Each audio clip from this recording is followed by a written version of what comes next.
back on your shareholders' revenue, you should eliminate your customer service. Can we bring the customer service back on this planet, We please? need to. I had a lecture about that regarding the future of the web and stuff, and this is what I said is that now I already curse. I can continue cursing on the Yeah. show. I was those robots, my friend. They are the most annoying shit ever. Now you hear it today. I'm the guy that lectured to Red Hat. You want to question me, my friend? I will debate you the digital whatever you want. I was in Tim Berners-Lee's project, The Future of the Web, for 1 year. So I'm telling you this. Robot. We need more people. We need to humanize more. We need to put people first. And I don't want to talk to one more robot that answers me. I will shut off the internet for 1 year and take time off, my friend. I'm so Right? tired of that. I want to talk to a person, you know. And if Every you time it's have a the brand, same. Yeah. and Eduardo, if you have a beautiful brand, I promise you this. I will put it here live on wherever we're broadcasting. If I want the octopus movement to have millions of members all over the world connected, right? I want to have a customer service that when you are entering the octopus movement somewhere in Brazil or Japan, and you're wondering, I want to enter the think tank, but I don't understand. And also I discovered my neurodiversity. I'm lost. I know it feels good to go to the octopus movement. I don't know what to do with my neurodiversity, and I don't understand the think tank. I want to talk to someone. I promise you, we will have an amazing, team of people waiting for you. Because you need to, right? It doesn't make any sense. Now we're just small. We just have 1,500 people, so people connect directly with me. If they have a question, they go to my Pick My Brain account and they book me for half an hour for free, and they can ask me anything they want. So, and then we have customer service doing that. I don't want to talk to a robot who will say, and then the answer of the robot, Eduardo, is, have you checked the website? I hate that answer. Then you have a difficulty and you go to a website of a big brand and then it's not working. Have you checked the website? I am on the flipping website. It's, I don't get it. But that's, I can yeah, tell you like this. I'm sure that I'm in a research study because all these chatbots, they always end the same. I like F you with caps lock. So somebody's like, who is that Chilean guy doing this F U's everywhere? He's destroying the measurement. Like we can't have him. Try to ban him. Can we IP ban him or something? But this is the fact, my friend, is that when they talk, this is the problem. Digital transformation or whatever you want to talk about, they always need something new to move the industry, right? The consultants, okay, sorry to say it to all you guys like digital transformators, you need a job, right? So, but this is the fact, my friend. We need to stop that. We need to humanize more. We need to talk more to each other, like Mr. Facebook, like the metaverse is the future. Do you know, have you read this research for Generation Z, my friend? yeah, They're going to have more depression, more burnouts. Why? Because we interact less. We don't talk to each other. We don't touch each other as humans. We need not to digital transformate. We need to humanize, my friend. That is the yeah. future. And right, and be, I, Dr. Octopus, welcome. yay! Thank you, Eduardo. Thank you so much. Is that So really much your fun name? being here. Dr. Octopus, no, it's not my name. And it's an author in South Africa, Howard Drakes. You need to meet him one day. He started calling me Dr. Octopus. So he lives in South Africa. He did a seminar on writing for the octopus movement and for the people that are in my global art project, Project 398. And he explained to them how telling a story works. And he started to call me Dr. Octopus. And then other people in the octopus movement were calling me Dr. Octopus. And to be honest, Perry Knoppert or Dr. Octopus, what do you prefer? Eduardo X. Yeah, I'm not like Eduardo X actually. It's Eduardo Ibacache Rodriguez, but this was my problem, Like I'm from Latin America, and they say like Eduardo is like, it's like Michael or something. Everybody is named Eduardo. My father was Eduardo also, actually. So I'm Eduardo, like second in the same family. Imagine. You move to Mm. Chile or Latin America, you have like Eduardo's everywhere, right? And then my last name, like, yeah, in Chile they have, okay, Ibacache Rodriguez. But when I lectured here in like Scandinavia, where I grew up, nobody, like, who was that guy? He had a good talk. Like, nobody remembered my name. So then I just added the X, like X, Eduardo X. Now you will remember for sure, my friend. Now everybody knows Eduardo. Eduardo Yeah, X. yeah, that's it. Sounds But the good. X actually has a meaning. The X stands actually for the X factor. And I truly believe that all humans have an X factor, and it's our obligation as fathers, leaders, friends, colleagues to nourish that X factor in people. Like, I don't believe the X factor as a phenomenon. I believe everybody has an X factor. So that's the actual meaning of the X in Eduardo X. So you're the X Factor guru. I would not say I'm a guru. I'm just a human.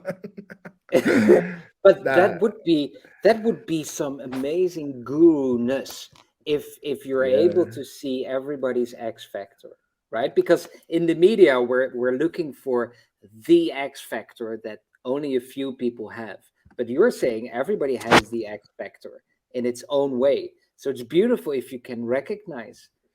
My friend, I heard so much about you and your movement, like, and then I see like Darren was like, Eduardo, have you heard about the octopus movement? I like, no, what's that? And then he described very little for me, but from the little he described, I like, okay, I have to check this out, right? So I was reading on your website, like, okay, this is really interesting. And then you reach out to me and say, hey, Eduardo, I like what you're doing with Founders King. I'm like, yeah, I'm so happy. Let's talk, right?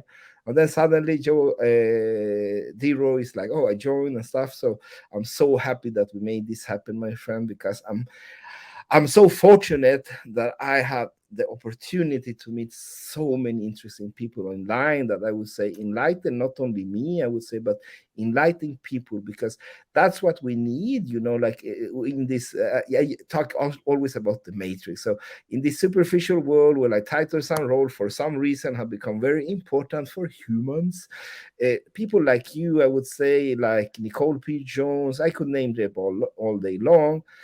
It's so refreshing, I think, for people. So for me, it's an honor having you on the show. Tell us the story. Yay. Why do you do what you do? Where did it start? Did you have the vision, or did it came? No, it came. But first thing, what you were saying is the same thing I'm always saying. I'm so fortunate to meet people, to connect. And I call this now in the movement, because it's all about these personal connections. The Yeah. mycelium network of amazing humans. And I think the mycelium network really, on a brain level, exists. So when we are talking now with each other in this studio, we're not even close to each other, but we can see each other, we can hear each other, and our brains are connected with each other in a biological way. And that's a mycelium connection that's happening right now. And that is amazing. And if you're in the same frequency level, then you're connecting even more than we're thinking. And we're like two computers on the internet connecting with each other and brainstorming and thinking. I love that. And that's what happened in the octopus movement. It just happened. I started interviewing people who wrote on their LinkedIn profile that they're a multi-potentialite. 2 years ago, I found out I'm a multi-potentialite. I always thought I was just crazy, doing lots of things at the same time. Nobody really understood me.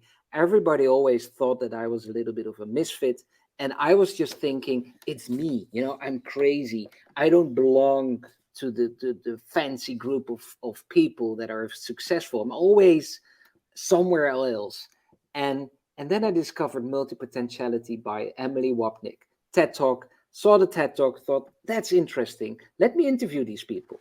So I interviewed people, like 70, 80 people all over the world. I wanted to see as many different cultures as possible. So I started in Bangladesh, went to South Africa, Chile, Argentina, Iceland, New Zealand, really all over the world, Japan, Korea. And I thought, this is so fascinating. These people that are called multipotentialites call themselves multipotentialites because they feel that they're a misfit. But they also feel that they can do so much more than people really understand from them.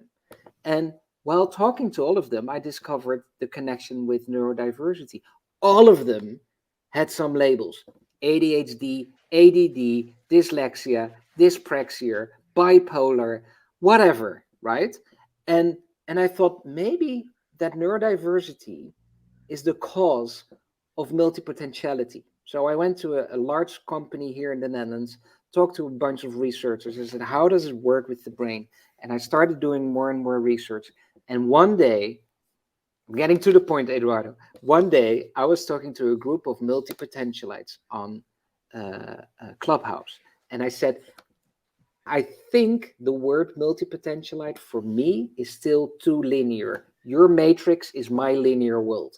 Linear world for me means we go to school, you have to do your homework, you have to get a good grade, you have to get your diploma. If you get a diploma, you get a good job, and you have a good job, you get a wife, a golden retriever, and 2 kids, and you will be happy ever after. It's not true, of course. So that's my linear world. And I said that multipotentiality is too linear for me, because you also have polymath, jack of all trades, a scanner, zebra. You have so many different titles for something that is really interesting. And I asked a group of people, I said, what kind of symbol do you see?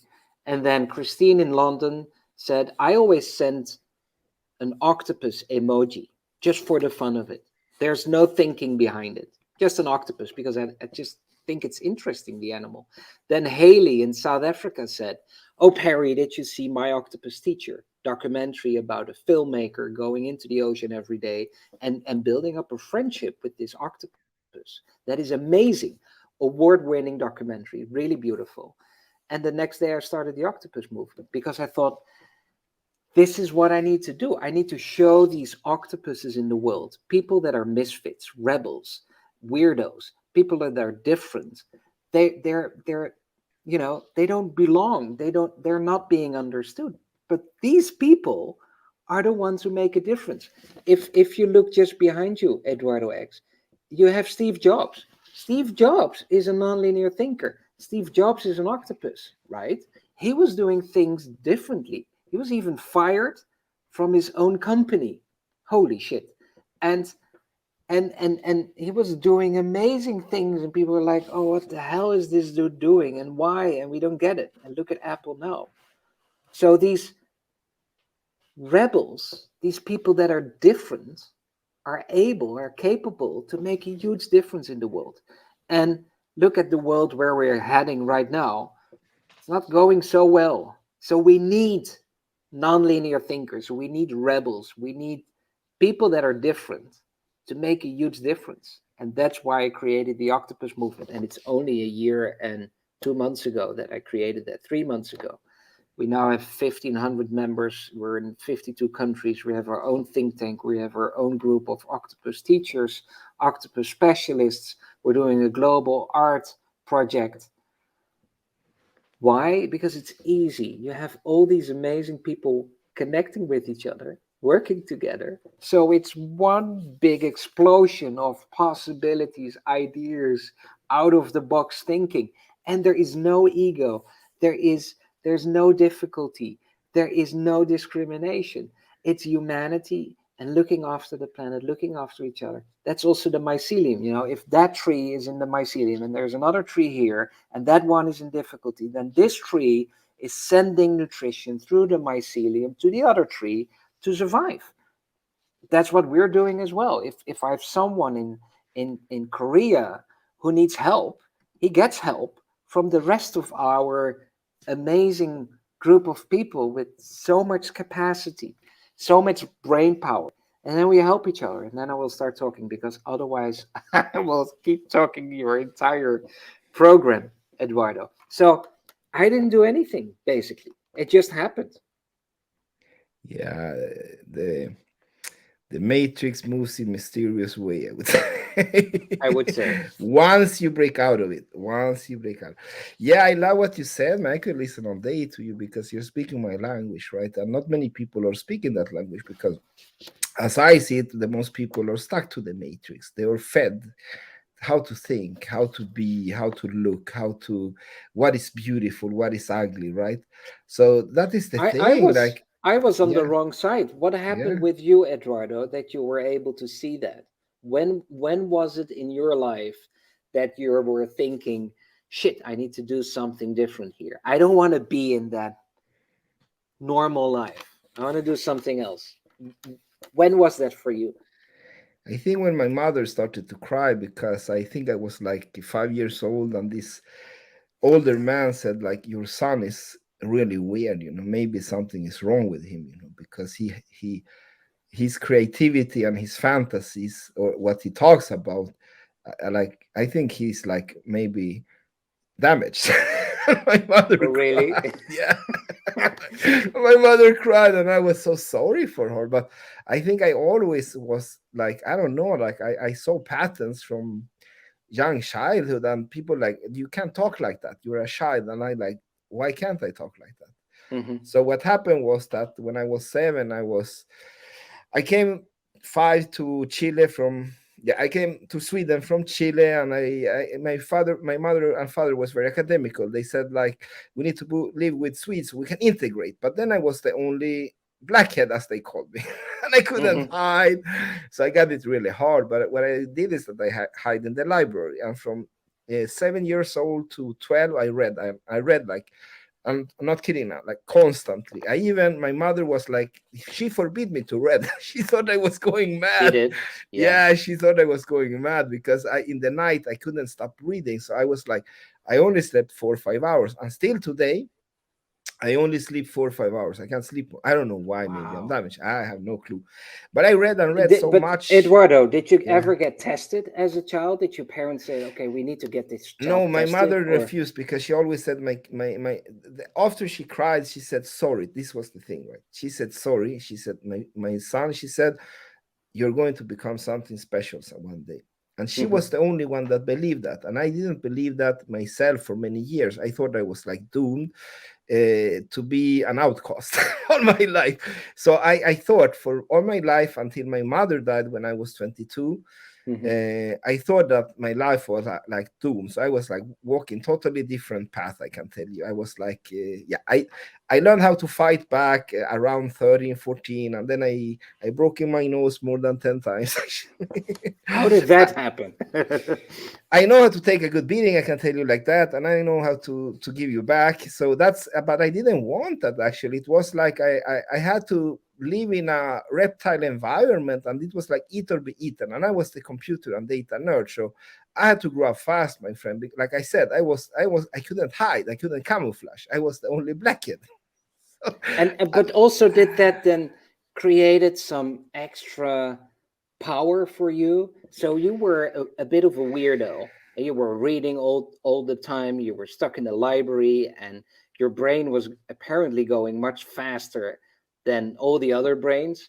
Did that also prepare you to really fight and really create a difference?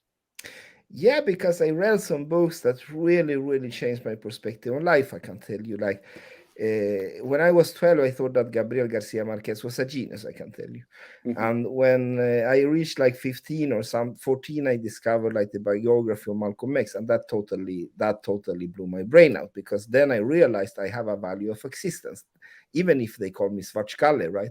Yeah. So it took me 1 year only to remove all my Swedish friends, because I realized they were writing "Blackhead Go Home" on the walls. There were no other people there around. It must have been them, right? Yeah. So then I said, like, screw you, And then I took to the streets, and I was, we weren't a gang, I can tell you. We defended each other. That's how it was. We were really tough people. Like now I was the opposite. Now I was the T-Rex you don't mess with, but I didn't hurt people. I was like, I ate carrots, while others, the people that had attacked me, they preyed on meat, right? But when I became that strong guy that, okay, I know how to beat you up, I didn't do that. I just want, please let me be alone. Like, don't mess with me, please. So I had to forcefully become in this environment to survive. But once my mother died, then I lost all fear, and I have nothing left to lose. So then and she left me this message, right? She was depressed for 7 years, until she decided she didn't want to suffer anymore. So she took her life, actually. That was what happened. Wow. Yeah, and Was that affected was me a lot. do you think you have this from your mother? Was your mother also very fast in her thinking and Yeah, yeah, different? yeah. And My mother, they said that she were over intelligent. People that knew her, like they went to yeah. her for like advices, you could say. So she had this. This is the thing that annoys me now after going through this journey of burnouts and everything. Is that I say now I said it, I even cursed because the fact is, my friend, it's academical research done where they have this spectrum where they take like, okay, now let's throw this red ball and see what happened. They're like, oh, they go to the right. Let's call them the right red balls, right? That is the bullshit that annoys me. And then they say this is even the worst part. They say, oh, look, this red ball also bounced to the left. Okay, now we have a HHD bipolar ball. This is the fact, my friend. The fact is that this label were set by some academical people, grouping people with the same type of condition. Now, this is what annoys me is that the medical industry, they take advantage of this. So they make like, they put you on 10 pills. That is what they did to me when I like, after my first burnout, I was around, yeah, like 30 something in my early 30s. I went to like the doctor, right? And they gave me all these labels. I can name you, like I have all the labels you can imagine given to me. Each doctor went, they got me a new label. I was like, what the Yeah. fuck is this, right? And for each doctor, they gave me a new medicine. Now I was on 10 drugs, one to sleep, one to wake up, one to think, one to not think because I was thinking too much, right? So Mhm. that was the thing that I did. I did It's all this amazing. research. Yeah. Yeah. And this is what I discovered, my friend. This is what I discovered. I discovered that these so-called conditional labels are more common in certain groups than others. Now, between researcher, you have the highest case of autism, actually. Mhm. And that is what it gives you. Now, if you analyze why is that, and then if you stop looking at the bad side of whatever you're looking at, you look, okay, is there some advantage here maybe? And that Yeah.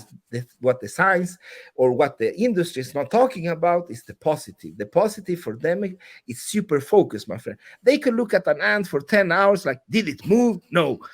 I can do that. I go crazy after 10 seconds, right? I will kill that. Bipolar people loved in Hollywood, loved in Silicon Valley because this is the thing, their receptors are more open than others. They can Yeah. see stuff we can't, Yeah. or any other can. Or let's say I belong to that group also, so I can see that. So people that have this in this spectrum, now I will not even say more labels here. I will like those But or in this Eduardo, kind of spectrum, they I see need to stuff. say something about these labels, about Yeah. neurodiversity. My opinion is two things. I do like labels when it's only for yourself. So if I've met so many people that discovered at a very late period in their times when they're 50 or 60 that they have, for instance, ADHD.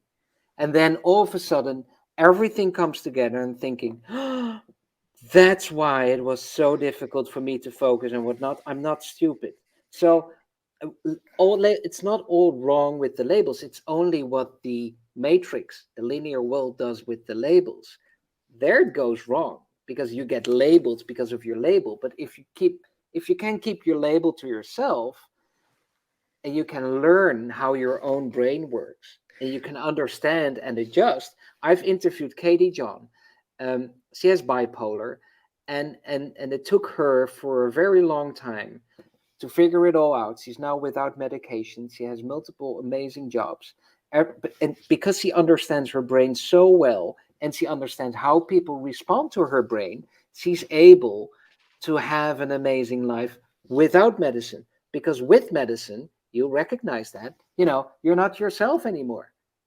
You're controlled. So you're back in the matrix or back in the normal curve or back in the linear world because you're on drugs. And it's difficult to be yourself. It's very so I understand what you're saying. I'm against labels. I'm always saying, ho, I get what you're saying, but I also like labels for people to understand themselves better, to be Yeah, honest. Yeah, but that's a problem per se, I can tell you, because if you let's first answer the first question about drugs. I would say it's not medicine, my friend, because medicine makes you better. Like you can't take lithium and become better, my friend. No, It just no, I put a agree. lip on your cap. You Yeah, can't take HHG medicine to become better. You will never become better, my friend. So that no. is my point, is that don't use the label, because what you have is a condition. Now, if you look further within HGHD people that has it, and then you start to do a deep study of all the group called the HHD, now you will discover, oh my God, now we can add new labels. This is the fact, my friend. The fact is that no, everybody is unique. So what you need, this is what I'm telling everybody now. I had all the labels you can imagine. I tried all the drugs. Now I haven't used any of that for a long time, I can tell you. And this is Hmm. what I discovered, my friend. Everybody has a blueprint. And the sooner you find your blueprint, the easier Yeah, it is. And yeah. I say like this, the label is a good start. Now, as soon as you realize, okay, I'm not the only one, and there are actually some things that work for others, maybe I will try those. As soon as you've done that, you the label, because now you understand I'm unique. Okay, these are the things I need to work on, but now I need to find my blueprint. What works for you will not work for the other man, my friend. That is the Yeah, fact. And I I agree. interviewed, I can tell you, a lot of people with conditions, and the people that came to this conclusion, they tried everything like me, and they said the same thing. The blueprint is unique, my friend. So the label can guide you to try stuff that worked for others, and you can get this kind of understanding. Okay, I'm not alone, right? I don't need to cry alone. But as soon as that kind of enlightenment comes, my friend, the label is the most dangerous things to have, because it's used by other leaders to oppress you. Oh, we Oh, I can't have a agree. president that has bipolar or HHD. Oh, we I know. can't have a CEO. I agree because I went to court in the Netherlands because my daughter was being kicked out of the schooling system she was at Yeah. because she has dyslexia. It's only dyslexia, so she only has difficulty in reading and writing. You know, and they were and at the other school I lived in Brussels before the Netherlands, and at that international school she was top of her class. She was doing her IB program. No worries. She goes to a different school and it all of a sudden is a problem. I even had to go to court for that. So I hear you. You know, they use that label. By the way, I used this book to discover my blueprint. And it's, do you know Barbara Sher? No. Barbara Sher, oh, such a lovely lady. She wrote this book, Refuse to Choose. So for people that are multi-potentialites, they want to do lots of different things, you know, and because sometimes they're not happy, so they create new things constantly just to feel good. And then she is writing about the fact that you should be doing that. Create new things. Don't finish them. This is how you're wired. This is good for you. And then she wrote this book. I could do anything if I only knew what it was. And in this book, this is a guide to your blueprint. And she's writing about the expectations you have from yourself because of the expectations of your parents, your siblings, your neighbor, your teacher, your uncle, whatever happened in your life, they're being created, these expectations. And if you combine that with neurodiversity and a label and you have wrong expectations, you're not going to be happy, I can tell you that. And then you can discover you have ADHD, but it will not solve any problem. It's understanding your brain and You then can't. finding out Yeah, why you're doing you can't have HHD, my friend, because it's a spectrum. I can tell you like this: you can break your leg, and I can tell you, okay, you have a broken leg. That is a yeah, fact, my friend. But yeah, you can't say I have HHD, because it's a spectra. You can hit between. This is the If you deep study the research, you will see this thing. You can hit between different spectra. And now to tell what you are, and this is what they give to my son. They say he has ADHD/autism, and we believe that the autistical side is stronger. And now I said, you know what? Labels, and let's talk about the conditions. So that is what I'm claiming. We need to change those labels to talk about the actual problem. What are you suffering from? I'm yeah. suffering from depressions every year. Okay, you're suffering from depressions, my friend. So that's what I'm saying. Like I have done so much digging into this. For me, like I can tell you like this. As long as a president should is considered to not be a president because they have the label, then I labels, my friend. It's so simple. I Yeah. will not change No, my mind on and that. you're right. You're right. And Temple Grandin, is a very good example of showing the world how many positives there are in autism, that it's brilliant to be autistic and or have autism. I don't know how to call it anymore. But what do you think, Eduardo, of the following? I sometimes say or feel that everybody has neurodiversity. Everybody is somewhere in the spectrum. So I don't believe that there are people that are healthy and that there are people with autism. I think they're just somewhere else in the whole spectrum of diversity. What do you agree? That is the main problem of all, is that this spectra made by these academical people, if you take any person who the heck you want, let's take a simple one, for example, Donald Trump. They will hit narcissism, my friend, big time, right? They will send him home like, hey, kid, you need to work on yourself. Like, maybe we should send you to therapy. That is what annoys me. There is nothing called like normal and normal. Everybody is normal. No, but we're pretending that there is a normal. We're pretending There that isn't. we can be successful in life and have a normal life, and then we get stressed and burned out because we discover it's not true. Yeah. So Is that the key? We discovered the key in life, Eduardo. I don't know. Like I would say that the only thing I know for sure is that I can say like this, like, okay, if I have to choose something that I want to change, I would say, you know what, we need to remove the word mental illness, because the only mentally ill people I know is the president killing his own people, is the leader touching his employees. That's a ill person, my friend. So is Putin mentally ill? I would say so. I would for say sure. So, yeah. Yeah. Let's say like this: you don't break your leg and go around and say, "I'm body ill," by the way. Yeah. Why then you say mentally ill? Like, it's so. This is what I don't get. Like, why are we so stuck on this label when we're just humans? Why not treat me as a human and talk about my condition? Like, why do I suffer from? Well, I think the whole word neurodiversity, it's nice that everybody talks about it, but if we need to use the word diversity, then diversity is a difficulty here. Then diversity is a problem, because otherwise there wouldn't be a word as diversity in this world, right? So it's a contradiction. If we talk about neurodiversity, and it's good to talk about neurodiversity, then at the same time, you're also saying something completely the opposite. Because if there's really diversity, you cannot talk about diversity. Then it doesn't exist, because then you always think there is a normal. Fully agree. And that is my point. Like, this condition, the problem, that is the reason I'm so stuck on this, is that if they didn't exist, we wouldn't even have these discussions, my friend. We wouldn't even discuss this. We will say, you know what, Eduardo, sometimes he get this depression. That's it. No more. And then it's like, okay, how do I handle that? And then I can tell you like this. My blueprint how to do it is very simple now. After I think I got my first kind of, even as a child, they said, okay, there's something wrong with your kid, mother. She cried again, not the doctor, right?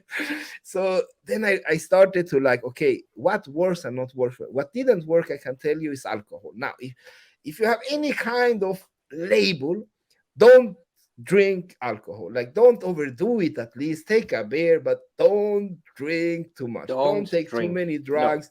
No. Throw that out the window, my friend. It will mess and we're already very excited and weird and strange and interesting by ourselves. So we don't need any drugs to enhance or don't drink, right? Yeah. Maybe one beer when it's really warm outside. Go for a beer. It's fine. But another thing that research shows when it comes to all these labels is one common ground, my friend, is that sleep is very important. Now, I'm messed up from birth because I'm genetically damaged. I can't sleep more than 4 or 5 hours. I don't know why, but this is the fact. The fact is that you need to take sleep really seriously. And this is a really interesting study that they did, is that the people with these conditions that had like insomnia for some reason, any label you can imagine, they put them in a group.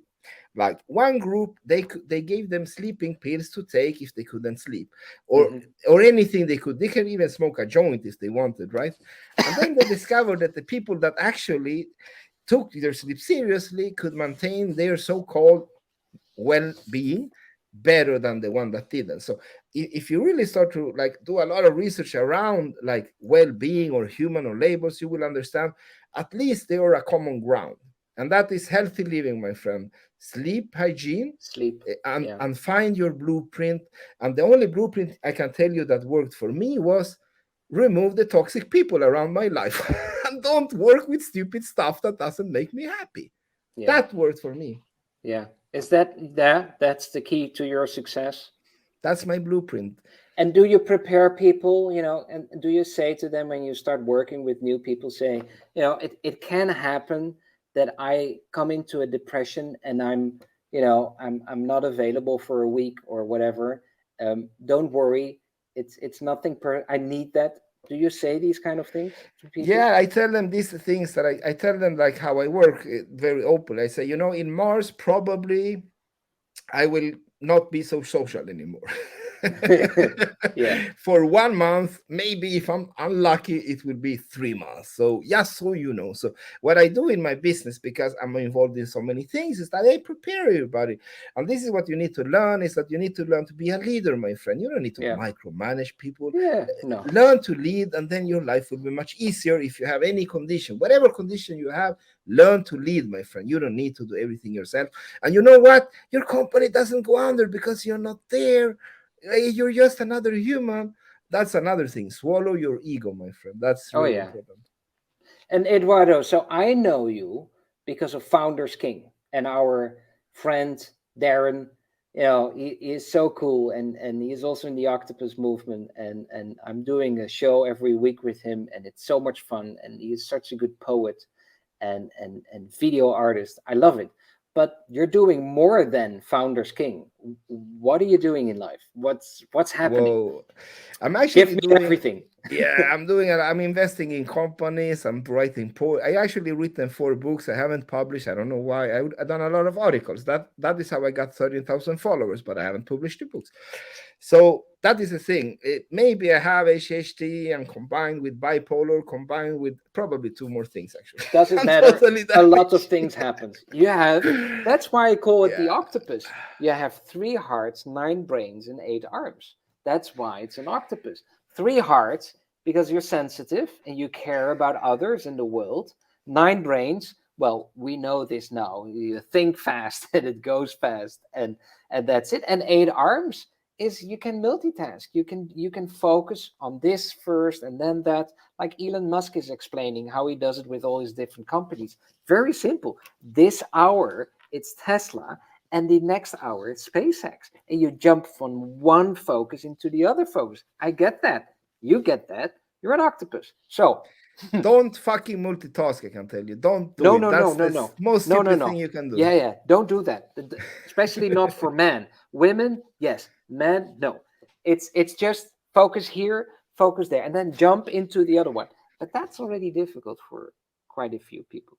Yeah, I have only one goal, I can tell you, with whatever I do, even if it's business or like poetry. But wait. I want to understand. Poetry. You're investing in companies. You created just Founders King. What else is there? Entrepreneur Capital is my big flagship. Yeah, that's It's the like big. a business angel network with Joe Foster, founder of Rebook, is the biggest name, and then we have everything in between. That I want to create a new thing between VC and angel money, because between that there's a big sea and many companies go under. So I want to create an island in the middle that has a hybrid. It has a leg on each. It's a plan I've been working on for 10 years that I finally realized. Everything I do, I say like this: I'm a chess player. I'm playing chess in my head all the time. Whatever I do, I'm playing chess, and I'm creating a board, and I don't execute until I have all the moves I want and all the escapes I need. Because, like I said, I could burn out tomorrow. Then I need to exit, right? Yeah. So then you need everything in place. Yeah. Life Yeah. is like, yeah, I hear you. Yeah. But it has only one goal, my friend. I want to humanize leadership. And when I say that, I totally mean that. I don't want anything more than that. You tell me, okay, Eduardo, you need to choose. Start from zero tomorrow and we will fulfill your grant. I will take that because it's very simple. Why the heck do we need to be bullied at this age? Why do we need toxic leaders, micromanagers, my friend? I suffered hell all my childhood because of stupidness of people's hate.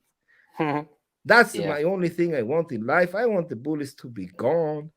And that Yeah. is why my businesses are invited only. I don't want any shark, any wolf of Wall Street. Like, get away from here. You don't belong in my yard, my friend. This is a yard of lovers, of positivity, of respect. Yeah, Cool. that's how it is. I love that. I love that. Right? I love what you do. I think like you and me, Darren, and so many people are waking up from this matrix or whatever we call it, or you say like linear thinking, right? And I think it's important that we unite. The worst thing I know is when I meet people and they say, "Oh, you're also business angel. We're competing." I'm like, "What the fuck are you talking about? Like, I don't Oh compete no, with I anybody." agree with you. So I'm very open. Everything is possible. And if someone comes to me and I'm thinking, that's interesting. Like I'm working together with Pick My Brain. I love Pick My Brain. It's a platform, it's like an Airbnb for your brain. So every time I meet someone and says, "Oh, Dr. Octopus, we need to talk," I give them the link of my Pick My Brain profile and they can book me like Calendly, but it's a little bit more than that. You can also book me paid, book me for free. There are reviews. It's just wonderful. And someone asked me, I said, "Well, does Pick My Brain has shares in the Octopus movement?" I said, "It's not possible because the Octopus movement is a foundation. So there are no shares. There are no shareholder values here." Um, I just love that platform. I just think it's very well made. So everybody that comes in the Octopus movement, I'm saying to them, create your profile and Pick My Brain because I think it's so cool and you can use that. I don't. There's no kickback fee or relationship or shares or it's just something I find very interesting. And you know what? We're helping each other out now. It's wonderful. It's like how life should be rather than lawyers and paperwork and then we have to set up this partnership agreement and then in the end nothing happened and only the lawyers made some money. And no. That's the ambition with Entrepreneur Capital, actually, is that it will become a foundation so it can live forever. And the Founders King, I'm not sure yet because I looked at what you were doing and then about NTS and stuff like that. So I don't know. I would like to try something like some collective thing that could. I don't know what to try there. So I'm still searching for something. I would like to try something totally different, actually. Oh, and you will Uh, find it. That's my nonlinear thinking that I believe. You want something different, you don't know it right now, it will yeah. happen. So you just continue with your Founders King. It's so cool, and all these videos and amazing people, and you just connect and publish and create, and it will come there automatically. There's this beautiful documentary of Little Big Farm on Netflix, and it's a couple that wanted to create a farm and do it in a complete environmental balanced way. So no artificial shit at that farm and no irrigation, nothing, just nature. Let nature take its course. Eduardo, for me, that documentary is a huge example You need to that send I me that things, man. I will send you. We do like this. Let's trade research because you have so many things I want to know more about, and I will send you some cool stuff that the reports I found. And I really would love to join your think tank, my friend. I yes, just would love yes, that. please. You And know I what we would do? love you to join Founders King and do some really cool articles with Yeah, us. we can do that. And can I share about the think tank because I'm so proud of that. I Yeah, I think please, please. Should I I show think it's something so on cool. video or article or something? It's Can I tell you how it started with the Yeah, yeah, think yeah. tank? I think it's so funny. It's Jeff Bezos from Amazon. He was going in his flying dick into orbit with his brother, right? So he built this rocket, horrible rocket, anyway, and and then people were saying, "Oh, he should have spent his 100 million in solving global issues or fighting hunger or whatever. And they were angry at him. And I thought, but that's his money. He created Amazon. He worked his ass off, probably, right? We know what it is to create a startup. It's working night and day. And he succeeded. So it's his money. Is it now because he's rich, his duty to do something good in the world because he has money? That's a weird way of thinking for me.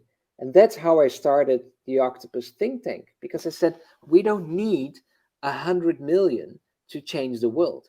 What we need are people like you and others connecting with each other, brainstorming outside of the box, create new innovative ideas to solve issues. Then we're going to open source publish that for free so everyone can download or take the book, the white paper of solutions in homelessness, in climate change, in sleep difficulty, in mental health, in all these big topics about hunger. And then we will publish that. And it's not going to be rocket science what we're going to publish. It's just new ideas and combining things. And then the octopus movement is not going to make the big difference. It's the people on the planet. So then someone, for example, in the Amazon, who has an idea about stopping of destroying the forest, and then reads the white paper and sees, this is exactly what I was always thinking about. And then something happens in his thinking.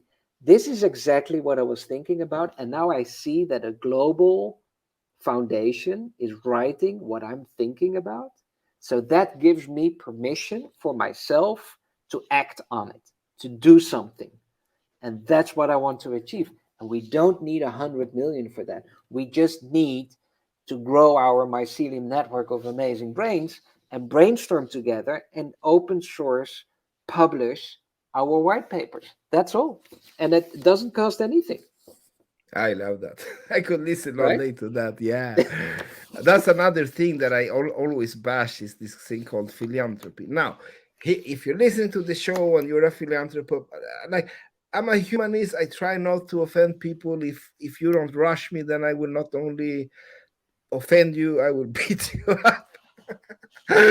But this is the fact, my friend, is that you don't wait all your life to start to care for other people. Do Like, it now. imagine if everybody needs to get rich, like, oh, now I can care for somebody else. You know how many people died before that? You know how many that this is I just get angry at thinking of it. You need to act today. And a really intelligent man said something like, if you don't stand for anything, you will fall for everything, my friend. So, Yeah. and that's You another don't thing want with, that. You don't yeah, want that. you have this assumption in business. They say, Eduardo, politics and business don't mix. We need to stay neutral. Like, are you kidding me? Are you like trying to get me angry? Or are you really telling me that you would sell like I don't know, supply electricity to a new like gas like concentration camp in Ukraine? Or Mhm. are you like stupid? Like, don't you have any moral? Don't you have any spine in your body? That's one of the biggest kind of the thing. The same with Wolf of Wall Street. Like, he's a bandit. He's like He he, is. he's not a hero. He takes No. money from old ladies to buy a boat. I would slap that money if I met him on the street and he How took the money linear. from my grandmother. I can tell you for sure. If you listen to Mr. Wolf, I respect that you change your way. But anybody liking Mr. Wolf, if you do that to my grandmother, I'm promising you, I would slap you if I see you, without hesitation, my friend. You don't Yes. take money from old people to buy yourself a yacht, or you like crazy? Yeah. How linear. So we have a saying in my family now, because it's a family affair, this octopus movement. My kids are finding octopuses everywhere. It's funny. I get these things, like people send this to me. I get these presents. I get all these octopuses. I even got this one from Canada. And I have them all over the place. And I have small ones and big ones. People are sending me octopuses. It's so funny. It's so in my family, and we have octopus stickers, we put them everywhere. and it's hilarious. We always say, oh, how linear, if you have to make money out of others and that's your only focus, it's money. It's a bit sad, isn't it?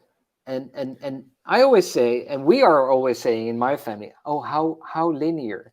So that's why it's a foundation, the octopus movement. I do need money because so we can do more things. But you can be in the octopus movement. It's all for free. If you want to help out, join the think tank. It's for free. If you want to donate, you can already donate €1 or $1 if you want. Do you want to become a founding member? You pay €200 and you're a founding member for life. Not every year, it's one time €200 and you're a founding member for life, and you're in my brainstorm sessions every month. And I turn the things around. So you help me with €200, and then you're back in my group every month, and then we brainstorm together how we can help you. How cool is that? And then the big bucks, the people that really have a lot of money, they can become an investor, and that's €5,000 plus, and they can donate their investment into the octopus movement, and they can help us, and they can help grow. And now we have a new investor who donated a nice sum of money. So we're creating a blockchain with the DAO. So all the members in the octopus movement are capable and are able to vote with us and to take decisions with us. I love that. How cool is that we take decisions together in that mycelium network? Amazing, right? So yeah, I think like you have from every people I met, I would say like from a kind of, I would say like taking organizations maybe to a next level. I think like you have gone further than most of the people I talked to. Like I said, even like some years ago, that movement was the only way to build a company in the future, like create a movement. I said like, I want movements.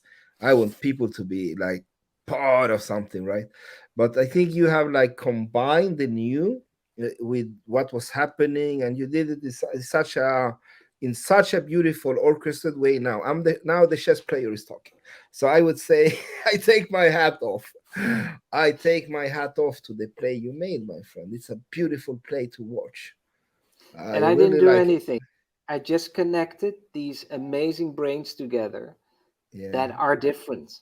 And I've always, when I see people like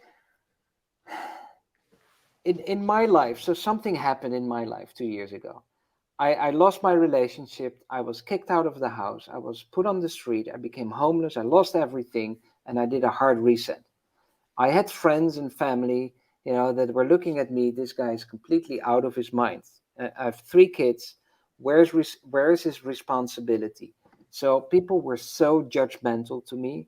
And the only thing they could do is give me advice and say, you need to go flipping burgers at McDonald's because you need to make money. You need to take care of your children. And I said, something else is happening. Give me a little bit of time. I need to do something else. I don't want to be just flipping burgers so I can take care of my kids. I need to do something more than just taking care of my 3 kids. And and then it happens. So it's just connecting these amazing people that I run into, like you and others, and Darren, who is now sending us these octopuses, and it's, you guys are so interesting.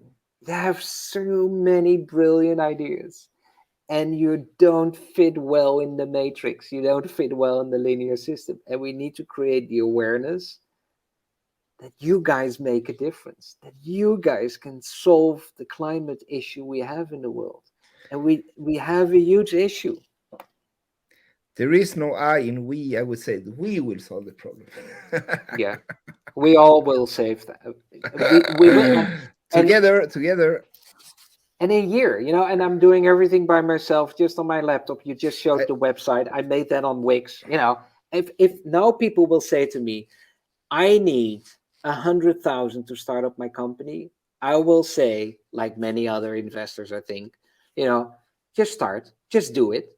I yeah, keep saying, just do it. I did everything with zero. I got some help from a few friends. Someone is paying for my phone. Someone is paying for my food. Of course, I got some help, but really creating something amazing, do it yourself. Just do it. And if it costs too much money, find another way to do it anyway. Then go to YouTube and see how you can create a video. Go to YouTube and see how you can develop your own logo. You don't need an advertising agency for that. And this is what's going wrong with a lot of people. It's the unwritten rules in life. They think if I start a business, I need a designer for my logo. I need a video editor. I need this. I need that. And they think they don't have to do it themselves because the unwritten rules say that you need to use these specialists to get it done. You have to do it yourself. You need to be in control and you need to keep the money in your pocket and then show how it works. And then nobody else can tell you otherwise later on. That's if what you're I an- believe. if you're an entrepreneur listening, hearing what this wonderful man just said, listen and digest. I never Amen. took, yeah, I never took VC in my life. I can tell you now I'm becoming a VC, but I didn't take. I always built everything myself. Everything you see, Founders King or wherever you see, I did it myself, my friend. I'm the digital guy. So So Eduardo, you I can't invest. scale. I can't scale if I don't put more people and more money. But what I'm saying, that what you just said is so important, is that you need to just start somewhere. Just start Just do doing it. something and then you go. That's it. It's not more difficult. No. And then create your own prototype and create your prototype that is, get some friends together, let them work with you, create. Yeah. And you need to really offer something. And when I'm here on stage anyway, can I say something that annoys the freaking hell out of me? Can we change that in the work? It's customer service. Can we change the customer service in the world? Because some fruitcake at Deloitte or PricewaterhouseCoopers made a calculation that customer service only costs you money as a company. It's not true. So there is this strange thing going on that if I go to customer service of a big company, I'm now always talking to a bot, a robot. It's not a human anymore. And then I ask them a question, and I get these artificial intelligence answers back. It's not a human anymore. And then I want to send an email or call them, even better, because I have a question, and I can't anymore. I can only talk to that bot because they figured out that if I talk to someone on the phone, then one conversation of 1 minute will cost the company $50 or something like that. So, in order to have a better revenue back on your shareholders' revenue, you should eliminate your customer service. Can we bring the customer service back on this planet, We please? need to. I had a lecture about that regarding the future of the web and stuff. And this is what I said, is that now I already curse. I can continue cursing on the Yeah. show. I was those robots, my friend. They are the most annoying shit ever. Now you hear it today. I'm the guy that lectured to Red Hat. You want to question me, my friend? I will debate you the digital, whatever you want. I was in Tim Berners-Lee's project, The Future of the Web, for 1 year. So I'm telling you this. Robot. We need more people. We need to humanize more. We need to put people first. And I don't want to talk to one more robot that answers me. I will shut off the internet for 1 year and take time off, my friend. I'm so Right? tired of that. I want to talk to a person, And if Every you time have it's a the brand, same. Yeah. and Eduardo, if you have a beautiful brand, I promise you this. I will put it here live on wherever we're broadcasting. I want the Octopus movement to have millions of members all over the world connected, right? I want to have a customer service that when you are entering the Octopus movement somewhere in Brazil or Japan, and you're wondering, I want to enter the think tank, but I don't understand. and also I discovered my neurodiversity. I'm lost. I know it feels good to go to the octopus movement, and I don't know what to do with my neurodiversity, and I don't understand the think tank. I want to talk to someone. I promise you we will have an amazing, team of people waiting for you, because you need to, right? It doesn't make any sense. Now we're just small. We just have 1,500 people, so people connect directly with me. If they have a question, they go to my Pick My Brain account and they book me for half an hour for free, and they can ask me anything they want. So, and then we have customer service doing that. I don't want to talk to a robot who will say, and then the answer of the robot, Eduardo, is, have you checked the website? I hate that answer. Then you have a difficulty and you go to a website of a big brand, and then it's not working. Have you checked the website? I am on the flipping website. I don't get it. But that's, I can tell you like this. I'm sure that I'm in a research study, because all these chatbots, they always end the same. I like F you with caps lock. So somebody's like, who is that Chilean guy doing this? F U's everywhere. He's destroying the measurement. Like, we can't have him. Try to ban him. Can we IP ban him or something? But this is the fact, my friend, is that when they talk, this is the problem. Digital transformation, or whatever you want to talk about, they always need something new to move the industry, right? The consultants, okay, I'm sorry to say it to all you guys, like digital transformators, you need a job, right? So, but this is the fact, my friend. we need to stop that. We need to humanize more. We need to talk more to each other, like Mr. Facebook, like the metaverse is the future. Do you know, have you read this research for Generation Z, my friend? They're going to have more depression, more burnouts. Why? Because we interact less. We don't talk to each other. We don't touch each other as humans. We need not to digital transformate. We need to humanize, my friend. That is the future. Yeah. And write, and be back on paper, right? Write things. And I just created my new business cards. I think it's so funny. I was thinking about my business cards, and I said to someone, it needs to be non-linear. I don't know what to do yet. I don't want to have a business card just with my name, phone number, email, boring. So I created this. It's a white card with the octopus movement, and as a copyright, it is an octopus, because there's no copyright. It's just an octopus. And I love that. On the back, it's blanco. And now the thing comes.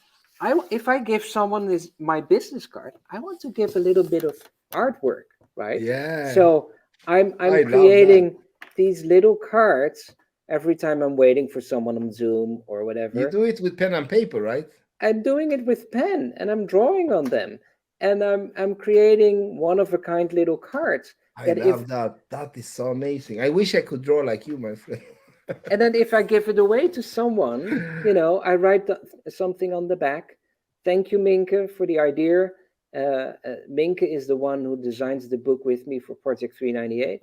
And I make a little card for her like this. That is so beautiful, my friend. This is the most genius idea I've seen in a long time.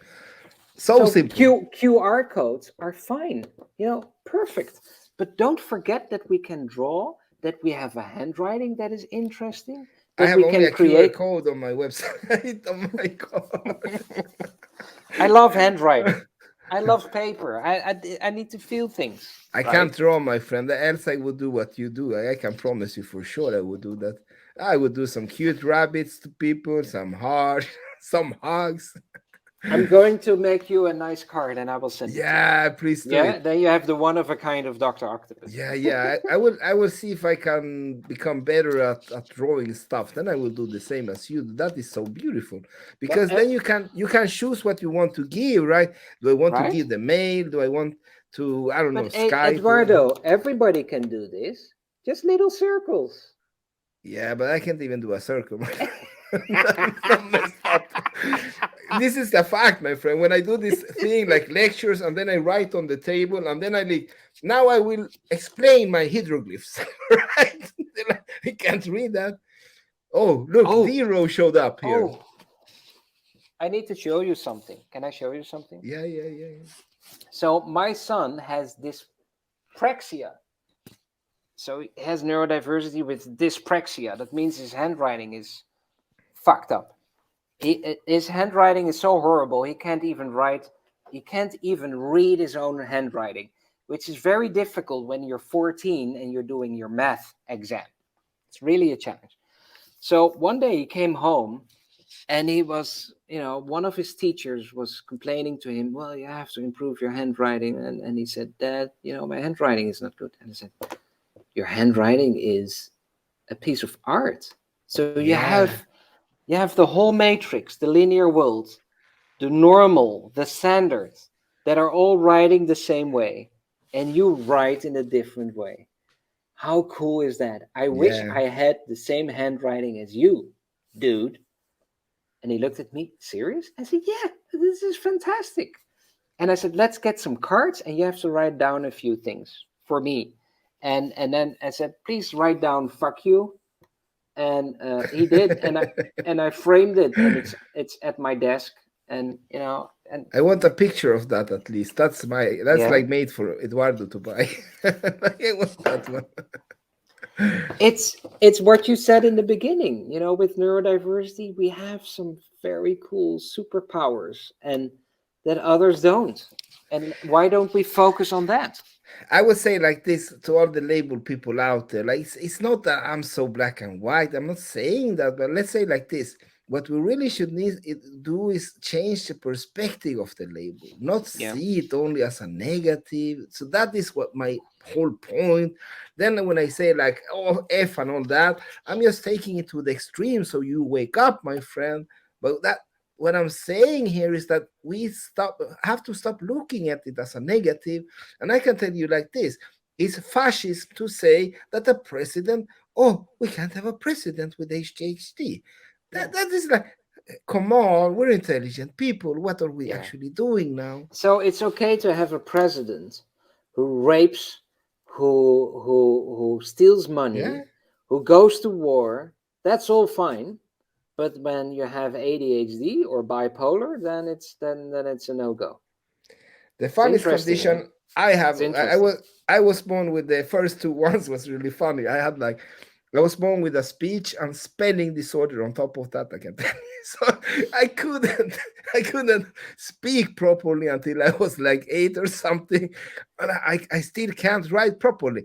I never done the same signature. And this causing me problems. When I go to renew my passport, can you do the signature? I was like, oh my God, not again, no, please, not again. God, not again. Hey guy, this is you. Like, is this not even the same? Like, I can't even read my own hieroglyphs. And I'm sorry, I have a condition, Yeah, that's funny. You have to laugh at it also because it's not so bad, my friend. I will tell you what is bad. Bad is so. like What is bad in life? What is bad in life? What is horrible? People killing each other. That's horrible. What do you think is what is horrible in life, Eduardo? What do you find really horrible in life? I would say to regret, or this is the thing that when I went through my healing journey, I had to forgive everybody that done me wrong. I forget. I mean this. I get everybody. The guy that put my head in the toilet, the Nazi skinheads that beat me up when I was alone, and not that big, so I could defend myself. So I forgave everybody. That was the only way to heal.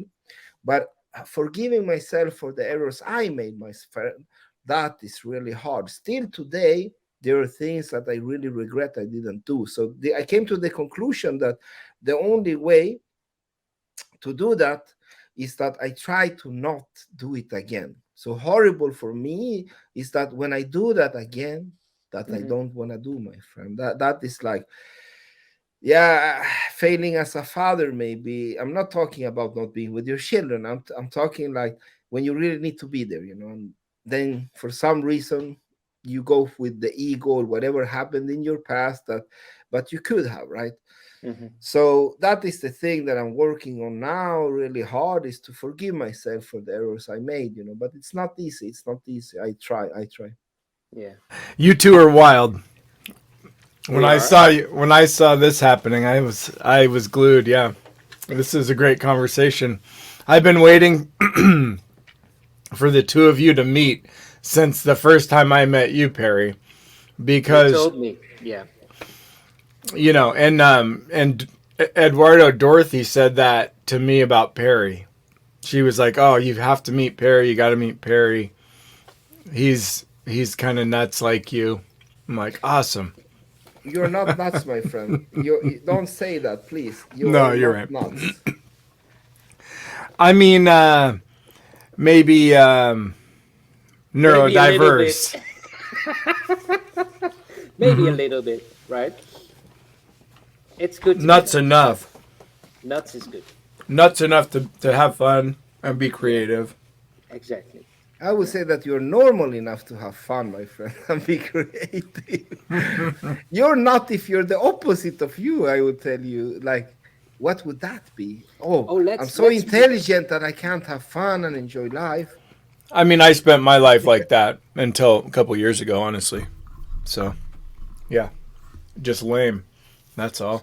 So what would we describe as being nuts? So that's we don't consider nuts being crazy, right? So what is nuts to us? Is nuts when you are really stuck in the matrix? Are you nuts then? No, Or you're blind and you're just fooled, I would say. I would say Yeah. nuts is when you intentionally do the things that maybe you should not do, like you said yourself, as a president I have the power to choose. I have like armed forces, right? When I send my soldiers that are the relatives of the protesters to shoot them, now then you're fucking nuts, I can tell you. You deserve to be in jail, like no, Yeah. locked up, like this is yeah. the man that needs to be locked away, my friend, not you or whoever. So that for me is nuts. That's what I define as nuts. Now, that is my opinion, and I'm a humanist and I believe in freedom of speech. You can tell me wrong. I'm okay with that. I agree. And Eduardo, we Yeah. talked in the think tank with Darren about ecocide, and I think companies or humans that take decisions to destroy nature. I saw a documentary yesterday.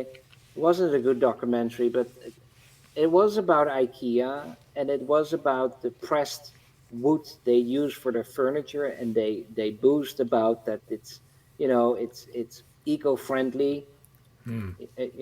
Putting down trees is eco-friendly. That's already difficult, but they're saying they're not putting down any huge old trees for that. It's only the young ones, and they're planted, and they're not destroying the forest. And of course, this documentary shows otherwise, that 200 years old trees are going down to Of create your course. billy at IKEA, right? Um, Ecocide.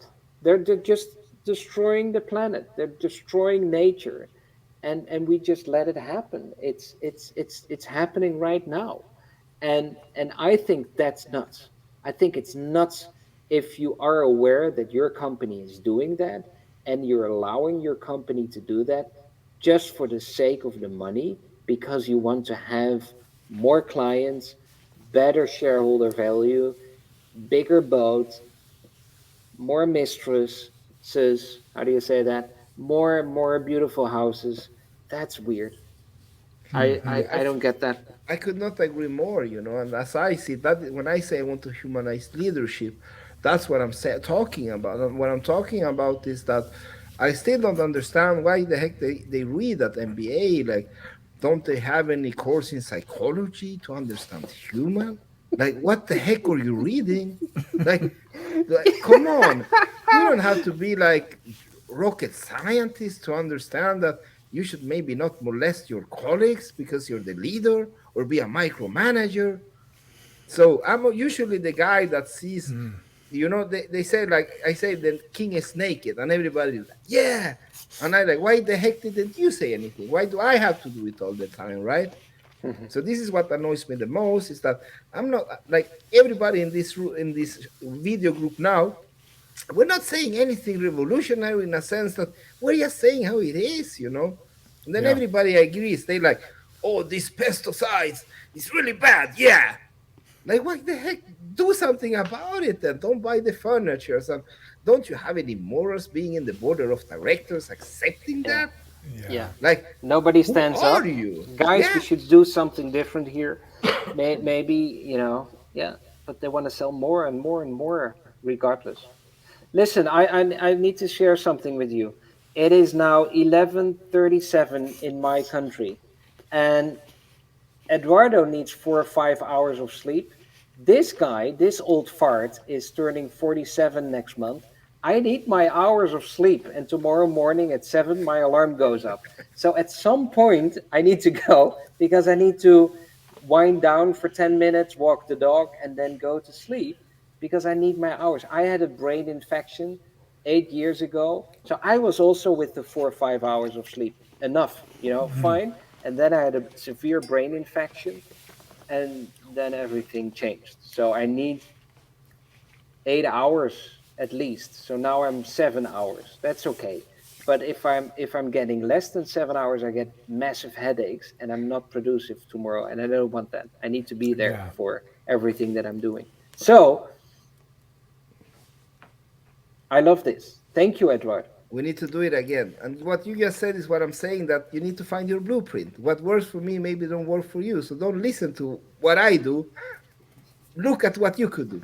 It's so important to understand yourself and know how it works, and also not try to please everyone and just say, guys, I need my sleep. It's time for me to go. This old man needs to go to bed. Thank you so much for joining us. It's a pleasure having you here. I hope we can do some work together, like cross the barriers. We have the first episode, digital kind of magazine coming out the 13th of June, and I would love to have like the Dr. Octopus as one of like the big articles, right? So we touch base. Go and do what you need to do. I will stay with Darren here and do something. I don't know what yet, but we always figure something out. So I would say pleasure somebody else. Yeah, I love to pleasure Darren actually. And guys, maybe we have to think about starting our own boy band, right? We already say that we're going to start a band, right? Can you play something? I have learned to whatever sing. You want. Whatever you want. I will manage. We're going to have a band. I'll mail you a harmonica, Perry. How do you call that in English? That triangle thing that you triangle. Triangle, just a triangle. Just a triangle. And I played the drums for a few years. Maybe we can do that. Oh, nice. That's a bit better than the triangle. Eduardo X, thank you so much for listening to me, talking with me, so I can also ask you a lot of questions. I really enjoyed it. Darren, thank you for connecting this amazing human into the mycelium network of amazing brains. And of course, Eduardo will be in our show together, Darren, on non-linear shenanigans with guests. Let's just take the picture before you go. Smile, let's take the picture. Beautiful. All right. Bye, guys. Thanks, Darren. Thanks for having me. Thanks, Eduardo. Bye-bye. Thank you, man. See you, Perry. I'm glad you guys met. See, he don't want to go. You see, you saw that? He wanted to stay, but he had to go, right?